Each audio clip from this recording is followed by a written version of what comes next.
健康红绿灯，关心停看听，我是迪哥。你有打呼的情形吗？辗转难眠，睡不好，睡姿可能是祸首。不当的睡姿有可能让你睡觉打呼，影响你的睡眠的问题。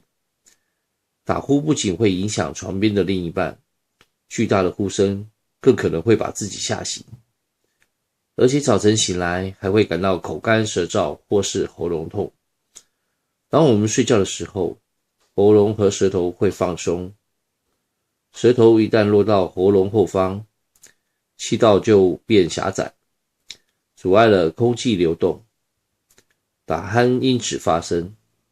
由于重力问题，仰睡的姿势会使打鼾更加严重。有睡眠专家建议，侧睡可以获得改善，因为睡觉的时候，舌头会往前倾斜，下巴会稍微往前移动，因此就可以安静的呼吸。各位朋友们，提供这个解决方案，今晚不妨试试咯。我们下次再见。